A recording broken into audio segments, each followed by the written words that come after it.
listening to the PACE Radio Network here at paceradio.net. The views expressed by the individuals during this broadcast are their own opinions, and they may not be the same as those of their group or other organizations they may be involved with. I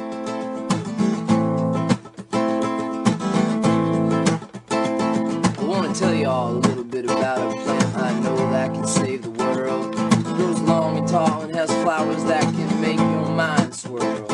It's a funky plant with a vibe.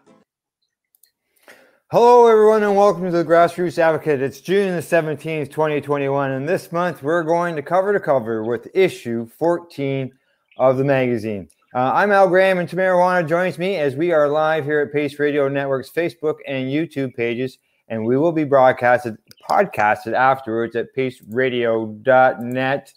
Good morning, Tamara. How are you today? I'm okay, Al. How are you doing? Good. Yes.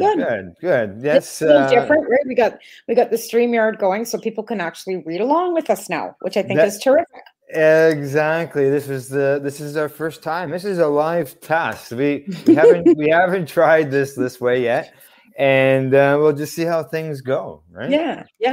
And I've shared it to my page too. So if you guys want to go on there, but you have to.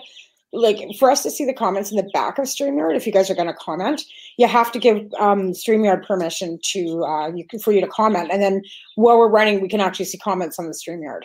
Yes. As long as we keep an eye on them, we'll be able to see that. Yep. So to give our viewers on Facebook as well as on YouTube, on our network's pages there, basically Grassroots Advocate was a magazine that was started by PACE several years ago. And there was a total of 22 issues, I believe, and then it has stopped being published. But it was distributed to different places: Peterborough, Belleville. We had it in Alberta. Yeah, you had it in Alberta. It was down. We sure did. Yeah, it was down on the East Coast and things. There was different variations of it. Actually, today is basically the second version of it, and I'll get into that more as we get to reading the editorial. So basically, the magazine itself, it has the editorial. There was medical information in it. There was news in it. There was recipes, blogs, advocacy articles, directories for patients to get medicine from compassion centers to learning, getting their license, signing clinics, all that stuff was listed there for people to have access to it. Right. Yeah. So, but we'll go through that as the show progresses, and we'll see how things work out. Sounds good. Sounds good. All righty. So let's get started here. I'll bring up the issue of the magazine, and we'll get showing. There we go. Rolling along. I think we have to start with the editorial because I guess the cover page. But cover page. We'll get started with the cover page. As you can see here, there's a guy here with a scratching his head with a question mark, looking down at the bud there on the side, going, "Hey, what the fuck is this?" Right? Yeah. And off to the left, you can see there. These are the articles within the magazine that we're covering, and it has to do with why cannabis affects humans.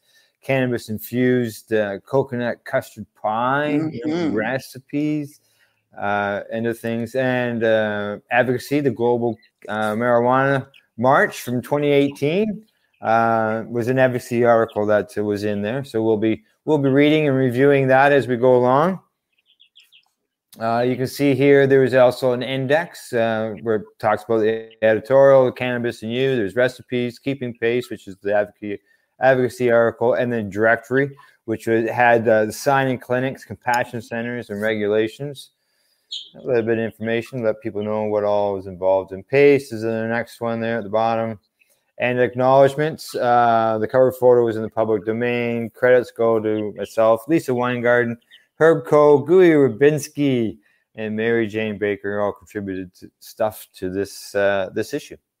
Which was, you can see there, it was originally published in June of 2018. Mm-hmm.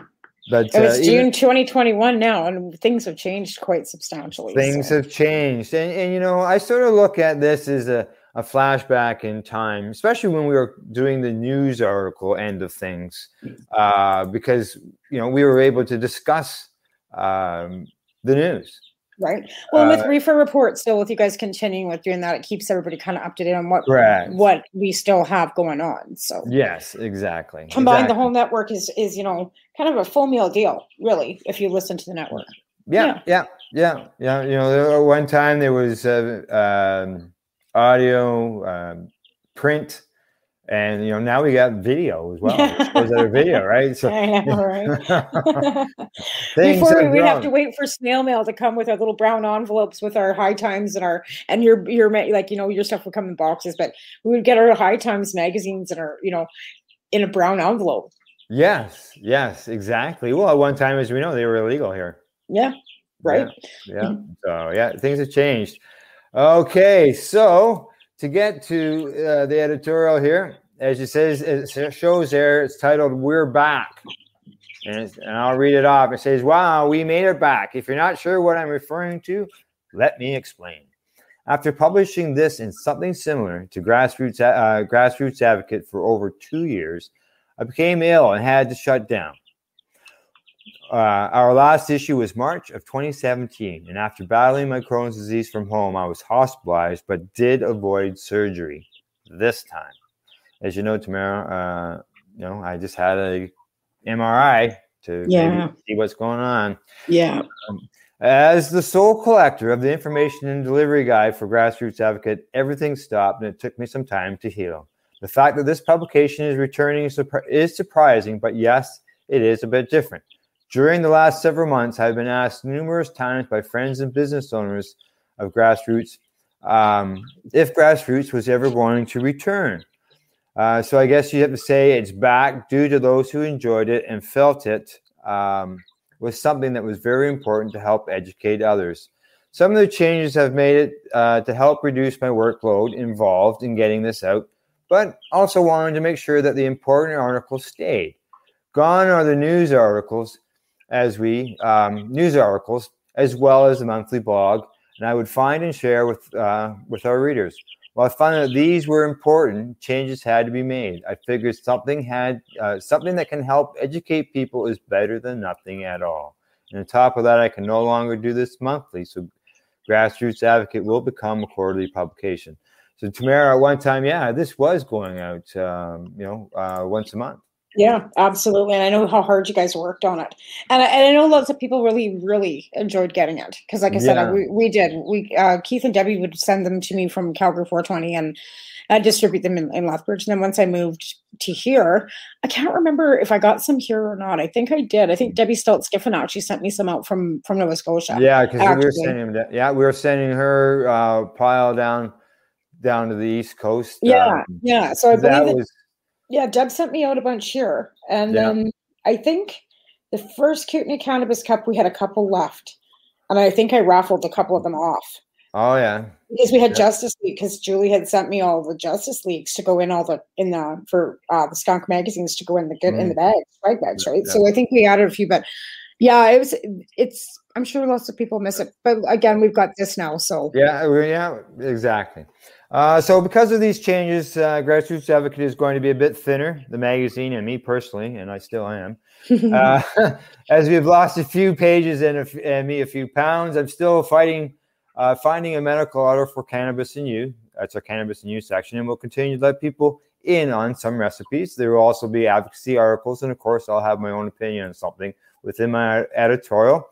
People who are looking to find a compassion club, looking to grow for themselves, to someone who is looking for some information on the ACMPR, they will still be able to find that in our directory. Lisa Weingarten, a friend of over 20 years, will be returning as my graphic artist and layout person. Lisa is an important part of Grassroots Advocate, and without her, Grassroots Advocate will still be waiting in return. Like everyone else, she too was asking when it would be back. And just so you know, Tamara, she still asks me, are you ready to do another publication yet? Well, it's how much work's behind it. Yeah, I sure do, man. I sure do. But also, we can talk about that.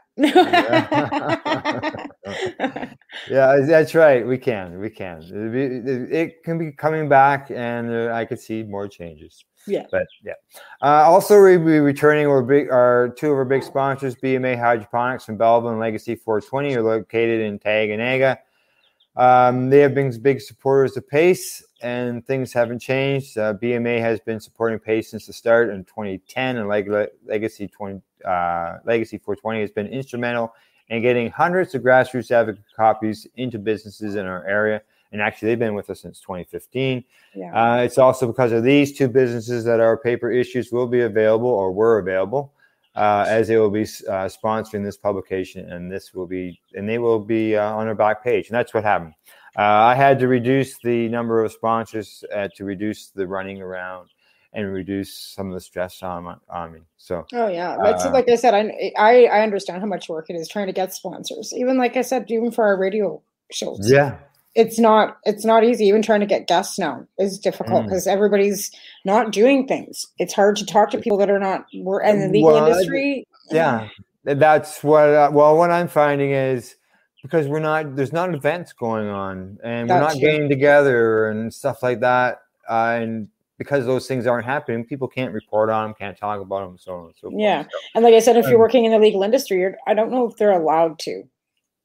I get a lot of barriers on what they can and can't say, and yeah. Now, when as far as you'll see, there's a picture of me there off the side. I'm standing. That's inside one plant. I'm standing inside the plant. Wow. Yeah, it is a CBD hammer shark that was being grown for a lady who had, I believe, his kidneys. I believe it was a kidney issue. I'm not 100% sure. But cancer. Wow. Yeah. And she's no longer with us, unfortunately.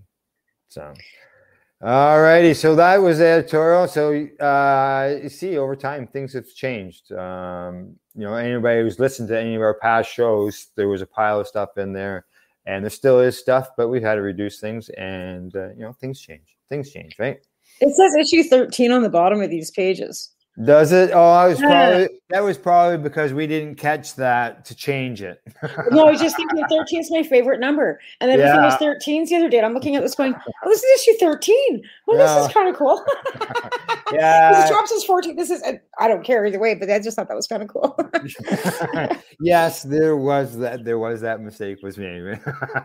I forgot all about it, but I do remember it now. No, I didn't even think to point that out. It was just like, oh, 13, because the other day I posted that everything was coming up 13s, right? 13 years of cannabis activism, 13, my friends' anniversaries are 13, and this is issue 13. It's just kind of weird. Yeah. That's right. All right. Okay. On to the next thing. This is a medical article, Cannabis and You. This was written by Guru Bensky back in November of 2015. And it's 6 years old, but medical information and like that and research never gets old. No, and they're moving forward with that too. I think the more we open up with legalization, the more research is being done. So basically the article talks about THC and CBD and the benefits of it. They talk about the cannabinoids, terpenes. And how that there's, as Gui says here, 480 natural components found within the cannabis plant, which is more than they thought because at one point it was 420. Yeah, exactly. And then our body has got these receptors within the endocannabinoid system. So by getting this out in paper, people had said to me they want to hold it in their hands and read it, right? Yeah. And this gave people who may listen now will say, well, yeah, I know about the cannabinoid system, but 4 years ago was a different story, or 3 years ago was a different story, and you had to get this type of information out. Absolutely. Yeah. No, and it's a good thing that we are still able to get it out. So that's right. As it says here, readers have already learned that molecules like cannabinoids and terpenes fit into special receptors within the endocannabinoid system. Researchers or doctors would say that molecules like THC and active particular cannabinoid receptors, these receptors 1 and 2, CB1 and 2, will work like a lock and key when flooded with cannabinoids, such as with the patient who smokes, vaporizes, and ingests. Right. Exactly. Right. Yeah, and a concentrated edible, like, and that's what we've been finding too. Like even over the years with me making candy and baking, you go straight to extracts now. You don't even mess around with anything else. Like making butter and stuff is great, and olive oils and stuff. But if you want something that's really effective, you're putting oil concentrate right into your mixtures. Yeah. Some people would say, well, how come people didn't know about this cannabinoid system for, medicine's been around a long time, but it wasn't discovered till 1992. Yeah. Before it was even discovered. And that was by Raphael Mechoulam. Yeah. And it was in Jerusalem too. It wasn't here. It wasn't in Canada. No, it wasn't. They've been doing lots of research over there. Oh, Israel. In Israel for a long time, yeah. And I think that, our doctors prior to, like, because if you go back into history, I think opioid, cannabinoids and cocaine was used a lot for medical purposes long before prohibition, right? Yeah. And here's an important point he's got here, and I'll quote him. Many medical professionals and researchers identified a shortage of endocannabinoids as a condition called endocannabinoid deficiency. It is theorized that a deficiency of these molecules, which are increasingly understood to be critical to good health and homeostasis, which is balance, within humans, may lead to a variety of diseases related to immune and nervous systems. These conditions often involve inflammation, pain, and nausea, and the side effects of diseases and pharmaceutical drugs and treatments like chemotherapy. Maybe that's my problem. Yeah. Well, see, there's been a growth, constant. There's more people getting Crohn's. There's more people getting, autoimmune conditions. The further we got away from having cannabis in our diets. And our animals, that ate cannabis, we are what we eat. They ate the cannabis, we ate them. Right. Yeah. And, there's been, there's less of that due to laws and prohibition. Who knows what's going to happen another, 50 years down the road? Will these diseases start to teeter off as more cannabis gets back into the human system? Well, like, I don't know if you watch American. Well, yeah, you do watch American TV. They've got a hemp rub topical that that they advertise nationally now on CNN, for God's sakes. When I looked at that and went, oh my God, what the hell? Yeah, exactly. This is where we are coming full circle. Yeah. And I hate to say it, but like I was telling you before, like some other product I've been buying because I've had so we had COVID on the reserve, so I couldn't go out there, isn't that bad. I hate to say it. It's been pretty good. Buddy, can you hear me chewing my tongue? All right. See, the article goes on to say CB1 receptors was discovered in 1990. CB2 discovered in 1993 by a research group at Cambridge University. The CB1 sites are found on different types of cells. CB2 receptors, on the contrary, are located throughout the immune system and related organs. They're also found in greater concentrations throughout the gastrointestinal system. That's why I like Afghani strains. I find that they have some more CB2 in them. I like Afghani strains too. Yeah.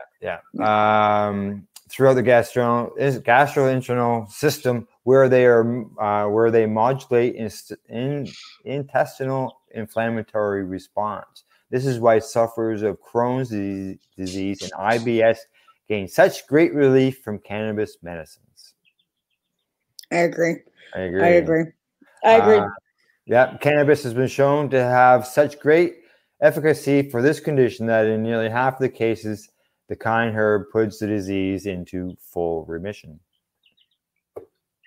Well, I wish I could say that was the case sometimes. so I know it has for some people, and it hasn't for other people. Yeah, and he says half the cases. But again, like if you read on forward to like with eating disorders, like patients suffering from anorexia, cannabis is a definite yes for that. Yeah, exactly. You know what I mean? But here's the thing with anorexia too. Anorexia is also a mental health disorder. So, you know what I mean? So that's a really difficult combination when you're dealing with somebody who their brain's telling them they can't eat, but yet you're feeding them cannabis and they're starving. You know what I mean? Like it's difficult. Yeah. Now, so it goes on here about receptor expression. He says one patient may overexpress the receptor like CB1, and he says in brackets, meaning they have more receptors than average, and as a result, be very sensitive to cannabinoid like THC. Other patients may underexpress a receptor like CB2, meaning they may be less sensitive to the therapeutic benefits of a cannabinoid or cannabinoid like CBD, may need to consume it in a greater quantities and add other cannabinoids and terpenes to the mix, especially those that target other receptors. I like the fact that they're bringing terpenes into this, because that's something that we really don't talk about lots. Correct. And, you know, we're all built differently. You know, we have livers and stuff like that. But yeah, you know, maybe everybody doesn't have the same amount of CB1, same amount of CB2 receptors. Right. Absolutely. You know, and that's the thing. Like, we don't know exactly what everybody else is. We're all unique, even within our own bodies. So it's really difficult to say what can work for one may not work for somebody else. So exactly. He says here that a study published in 2010 in the British Journal of Pharmacology provided further evidence that receptors may vary in density with which they appear in various parts of the body, mostly the brain, central nervous system, and immune system. So they can vary. Yeah, they can vary. Absolutely, and the benefits for individuals is correct.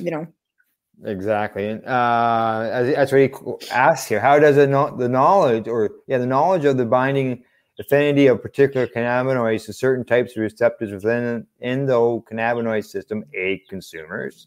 First, patients become educated about how particular cannabinoids and terpenes offer therapy for targeted diseases and ailments. Bingo. Right. Yeah, exactly. Yeah. For those who suffer epilepsy, for example, may prefer a high CBD, low THC strain that reduces the incidence of seizures in both children and adults, but doesn't provide so much psychoactive effect that interferes with one's school, job, or family's life. Common THC to CBD ratios of commercial products in general state or legal states is 1:1 and 1:20, although experimentation is occurring with many ratios, which is just true. Yeah. Lots of different ratios, and each ratio can be completely different on a day-to-day basis. Some people are finding. Well, you know what I mean? Like, it just depends, because every day, biologically, you're changing, right? Like, I don't think people understand that the chemicals in our bodies change daily. And sometimes what works one day is not going to work the next. And I know that Sarah has found that out with Maya. That some days, she doesn't need much. Some days she needs, like, uber amounts. And sometimes it's more THC than it is CBD. It just depends on the day. Especially hormones, especially for girls going through puberty and, women going through menopause, like the hormonal balance, and even for men over 40, like whether, men want to admit it or not, after you turn 40, your testosterone levels go down, right? And you really have to, cannabinoids can help that too. That's right. Exactly. They sure can. Yeah. Okay. On to the next story within the magazine here we're going to cover, and that is recipes. Everybody loves recipes. 3 mushrooms. They got morels out here like crazy because we've had the forest fires. So people are picking morel mushrooms out here like mad. Really? Yeah. There you go. Well, the recipe is how to make cannabis-infused 3 mushroom stew with pasta. Wow. I don't like mushrooms, just so you know. I do. I love them. My grandma, I love mushrooms. I'm not a fan of the morels because they're kind of dirty tasting, but I like mushrooms. I see they recommend the shit take mushroom. Shiitake. Yeah. Oh, is that shitty mushrooms? Because my mom doesn't like mushrooms. Those are shitty mushrooms. Yeah, shiitake mushrooms. Yeah, those are the Japanese small button kind of version. And then what do they got in here? Chopped top green carrots, and the mushrooms are only to be in place of, like, a lot of people that don't eat meat will eat mushrooms instead, right? Okay. And that's why this is this looks like this is like more of a vegetarian type meal, because there's no meat in it. There's no meat in it. Yeah, right. Exactly. And then they've used dried mushrooms, which again I wouldn't do either. But that's me. I like fresh stuff. But it looks really good. Like, you basically could chop up a bunch of because you're using canna olive oil to infuse the meal. So you could do this dish over pasta with any vegetable and add your can olive oil, which is made with infusing cannabis, olive oil with cannabis, which again isn't difficult. You just add your cannabis to the olive oil, you warm it up, you let it sit for a bit, and then you strain it all off. And then it's pretty similar to making canna butter, right? Same type of process. But yeah, like this is like just, like I said, just by looking at it, because it's got no meat, this would be a vegetarian. I'm not sure if it's a vegan. That I couldn't tell you. Yeah. I don't know. It depends on the pasta, I guess. But yeah. Right. Maybe. It looks good. So there you go. Yeah. And you can always alter the recipes a little bit. These are good start. You could add meat too. Like in reality, you could add meat to this. You could. Yeah. Absolutely. Yeah. I agree. And the next recipe, how to make, because there's two of them, how to make cannabis-infused coconut custard pie. That looks super good. So we had the, you could call it the meal, or the dinner with the mushroom recipe, and we got dessert with the custard pie. Right, but it's an infused pie crust. So that's interesting, because depending on how you make your pie crust, how are you infusing that? Your butter? You can't infuse lard, because you usually use tenderflake. You couldn't infuse the lard. You would use butter, you could. But usually pie crust is just cold water and lard. Really? And flour. So I'm wondering did they grind up cannabis and make that into canna flour? Yeah. Because I'm like looking at it going, no, there's no. That would probably would be a recipe at Herb Co. They could have had a separate an infused pie crust. Yeah. Correct. Exactly. Because occasionally what I would do in these issues is just put in the recipe on how to make oil, right, or how to do milk. Something that a lot of people know, but there's people out there who don't know, and they would read the recipe and would say, well, use a half a cup of infused coconut oil. Well, how do I make that? Yeah, and there is a cup and a half of full fat coconut milk in the recipe. So you could infuse that as well to infuse the filling, because that's what it looks like. The 4 eggs, the coconut milk, the condensed milk, the sugar, that would be your filling, right? Yeah. But it's got one infused pie crust. So yeah, you can probably go back to that. And you've got the link up there at the top anyway, herb.co marijuana recipes. So people could go back and look at that and figure out how to do that. But it just kind of makes my brain work, like infused pie crust. How have they done that? I've never made a pie crust, so I can't help you out there in any way. Yeah, well, I'm just saying, because most of the time you use either tenderflake or Crisco, or you're using butter. Some people make butter crust, right? Right. So if you had infused canna butter, then that would be a non-issue. But I'm not sure you can infuse Crisco with cannabis. I've never heard of that. Yeah, I'm not of any help to you on that either. That's something to look up, though. But that is something to look into, because, like I said, it's usually your lactose, the fat content that the cannabinoids attached to make the infusion, right? I'll have to talk to my son. He is a certified baker. He hasn't baked in a while, but he worked at a bakery for, 10 or 12 years. Took the course, all that stuff in college. So I'll have to ask him. I'll see him this weekend. Yeah, but we figure if we can infuse tenderflake. yeah, exactly.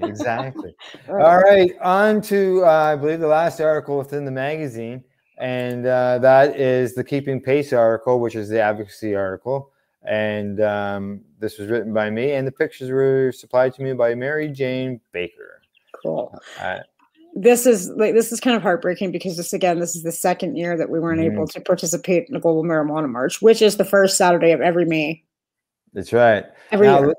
Last night we had Jennifer Pixie on the Pace Radio show. Oh, I love Jen. And I had Loretta Clark filling in. Yeah, I seen that. That's excellent. Yeah. Excellent. Yeah. And that was one of the questions I asked during the interview last night. Is the first question here in this article, and it says, with the legalization of cannabis coming to Canada, will events like the Toronto Global Marijuana March fade away? And it was there was no affirmative answer, really. We don't know what's going to happen. Well, that's the thing. Like, the gathering issue isn't really even the issue anymore. We can't gather. We can't gather now up to 50 people in British Columbia. That was lifted for us. I mean, we're starting to open things up. People are getting vaccinated, and things are going to go back to normal. Like, I think people figured that we were going to be stuck with this forever. We're not. COVID is going to definitely stay around forever because we've got, the variables that are still out there. But as far as gathering in these large, I think my biggest concern with whether these are going to continue to go on is legalization, is that people aren't going to be bothered to have to worry about fighting anymore. People aren't getting arrested anymore. And you can't bring your illegal, illicit stuff to a market because then they are going to bust you. So, and with the stores and their advertising, I don't know if the stores could bring little booze out to these markets like they do farmers markets here in town. I know that the stores aren't allowed to take their storeware out to the farmers market here. So I don't know whether they'd be able to do that. But, I'd love to see it continue myself personally, because I love the event. I love the camaraderie. I love the fact that we can run into friends that we haven't seen for, say, a year, and everybody gathered together. And it was just a nice time of everybody like celebrating. Right. But that could be the way it changes moving forward. This article, when I wrote this one, this was from 2018, and that would have been, I believe there was zero construction there. I think that's what the article mentions, and things had changed already, because for previous years there was permits that were issued and stuff like that, and then they stopped being issued, and the gates were put up and the whole bit. Yeah, and you wrote that in the article that there was construction and that the permits haven't been granted this annual event for many years. And the beat just keeps going on. When they had permits, vendors got licenses to sell their wares, and the location had food vendors, live bands, and porta potties. Within these permits, these things were not supposed to happen. Without these permits, these things are not supposed to happen. So, and that's true. And if you don't have permits in some larger cities, the porta potty companies will not bring you porta potties. No. Right? If you don't have a permit. And if you don't have a permit for a band, the bands will not play. And you got 25,000 people there. With no toilet. No toilet. And then you got businesses that are going like, oh, fuck, like, where are all these people coming from? And some people, many of them come from out of the city, and they don't know where the bathrooms are or anything like that. Businesses can allow them in. Yeah. I mean, if the businesses make them pay for something first, it wouldn't be bad for a business. Exactly. You have to buy something to use my bathroom. Will grassroots vendors, legacy vendors, will they show up? Maybe with a wagon, and if we have the global marijuana show, it still happens. Let's say there's only 10,000 people or 5,000 people. Vendors could show up with a wagon, pull their stuff along, sell it in the crowd. Yeah. Yeah, that's what that could absolutely be done. Yeah. I mean, like I said, there's all kinds of ways of getting around the laws and stuff. And like I said, I know, like I said, with legalization, it just makes it so there's not going to be the illicit, crowd, but they're still there. Like, that's another reason why we're having issues getting guests for our shows, is because if they are there, they don't want to advertise. They don't want to be known. They want to just keep doing what they're doing on the down low. And I understand that completely, because when you've been doing something for 30 years, and then all of a sudden some big corporation or big government comes in and says, well, sorry, you can't do that anymore. Yeah. You have to fill this. Same with this, whereas they said they wouldn't give them the permits. And so they're thinking, well, that's going to shut things down. And as this line says, when it came to vendors, there were many options. You could purchase all kinds of edibles as long as you weren't looking for a meal. There were plenty of options to purchase, including the regular brownie and cookies. Shatter was everywhere. So many people had it that some of the booths were selling it way below regular asking prices. And of course, there was plenty of cannabis included or available. This included everything from pre-rolled joints, as well as straight up buds and moon rocks. So just because they didn't have permits, that didn't stop anything. No, $125 ounces, like, you know what I mean? $2 a joint. And that's the thing. That's what these festivals were for, as well as connecting with other like-minded people, because, a lot of people don't go to work and say, hey, want to go smoke a joint? But if they're in a park with a bunch of strangers, they will. Right? Yeah, exactly. This year we were covering a live show on the 420 radio network. We're doing live there. At that time, it was called Lifestyle Radio with Al and Mary Jane and a bunch. We were all there. And we continue that here at the PACE Radio Network. It's just unfortunately, you said there's no events to go and cover. Right. And like I said, with any luck, Summer, is coming. Like, I don't know what you guys' regulations are out there, but I know out here, our vaccine rates are up and people are looking forward to, like, our Sam Steele Days is going on right now. We have this has been an annual event for the last 100 years here, right? It's like any Whoop Up Days or Calgary Stampede, only it's, of course, on a lower level. It's a little town, but we're doing, last night they had a car parade where the cars drove around town because we can't have a parade still where people congregate on the streets and people line up to watch a parade. That's still not allowed. So they had a car parade and like, so things, but things will go back. Like I said, I've got great faith that these, if people are getting vaccinated, the vaccines are proven to work, that we will get our lives back. So we just have to keep looking forward. Yeah, I completely agree. It says here that I wrote that people were from across Canada appeared, people from the U.S. One of the examples was Julia Rose. She was up from the U.S. She was in there marching. Michael Francis, I believe he's from out west, Saskatchewan, I think. Best Buds Society is what he was with. Who he was with. We had him a guest. We had him on the Pace Radio Show as a guest, and then it seemed like a month later, all of a sudden, I was walking beside him in Toronto. No, it's awesome. So that's one. That's one. The Global Marijuana March in Toronto, I believe, was the biggest one in Canada. Where the 420 was in Vancouver was the biggest one in Canada, and 420 in Toronto was pretty big too, but not quite as big as Vancouver. Where Global Marijuana March in Toronto was the biggest. And we aspire to be like, I did a Global Marijuana March. I did the first ones in Lethbridge starting in 2008 because nobody was doing them there. So that was one of the big events. Like, we weren't more 420. We were more we were more with the Global Marijuana March. It was the worldwide marijuana march. Yeah. And Dana Beal actually started the Global Marijuana March because Dana got busted in the States many years ago for transporting pounds of weed between states and got busted and went to jail. So Dana Beal is actually the person that started the Global Marijuana Marches in the U.S. And I jumped on with him way back in 2007. Yeah. I see here we got one of our recent guests on the network here on your show, Justin. Justin is there. Matt from Shatterizer in the picture there with Mary. Yeah, Jane. And they've really come from just having vaporizers to now being an extract company. So they've done the full legalization flip.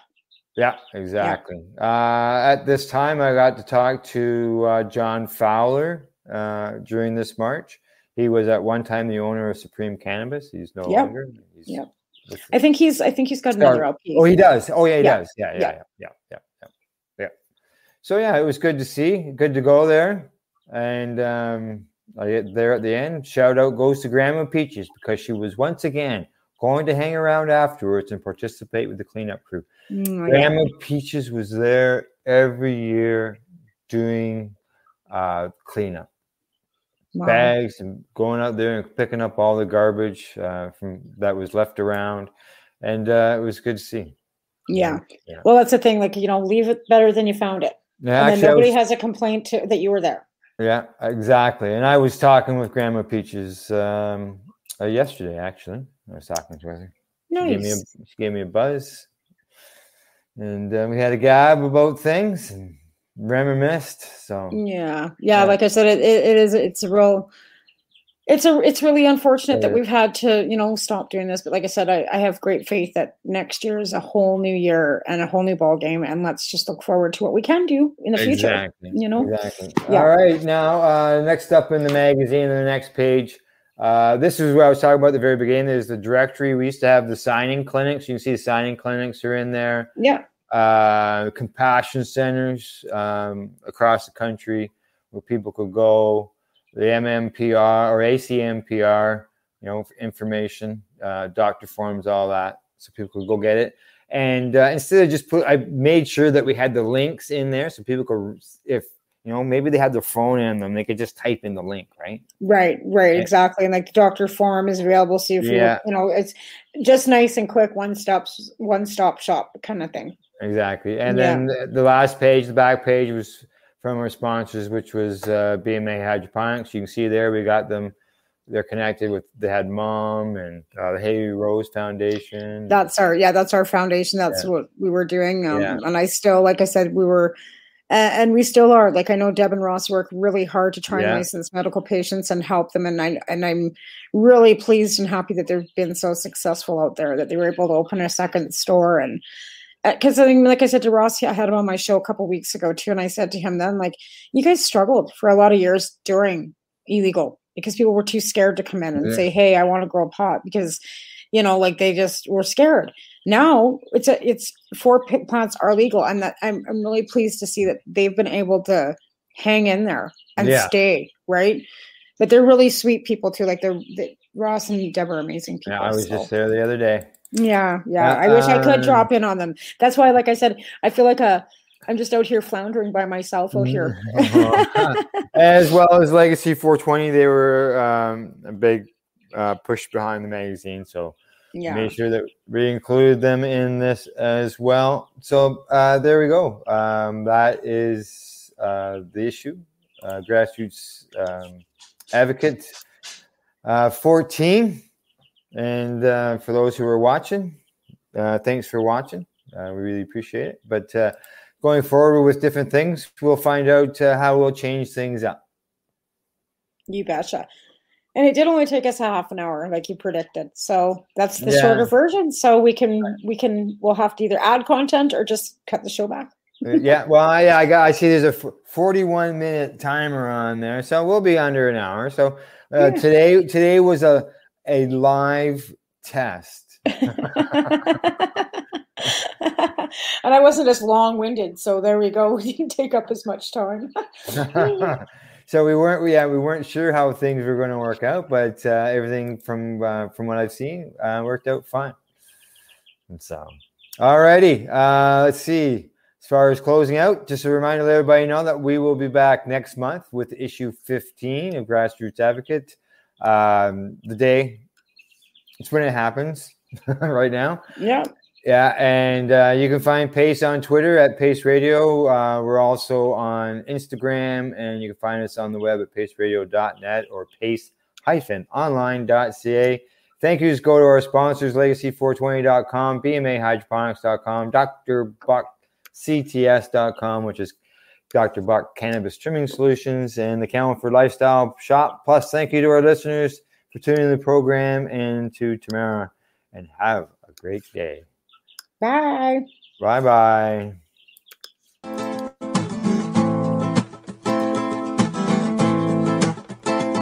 want to tell you all a little bit about a plant. The opinions of the individuals during this broadcast are their own and may not be the opinions of their group or other organizations they may be involved with. You're listening to the PACE Radio Network here at paceradio.net. At Legacy 420, we believe in being different. Experience the difference of quality control. Our labs provide tested formulations for all of our products. Experience the difference in trust. Our customers can trust that we are following up-to-date COVID precautions for their safety. Experience the difference in accessibility. We're open 7 days a week. Please visit our website, legacy420.com, or contact us for curbside pickup as well as nationwide mail order shipping. Legacy 420 values overall wellness. Come and experience the difference of Legacy 420.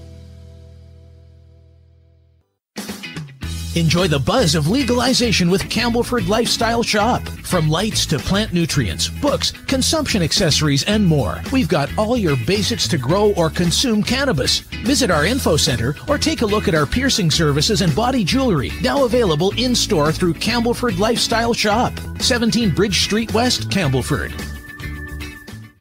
What do you find at paceradio.net? People advocating cannabis education.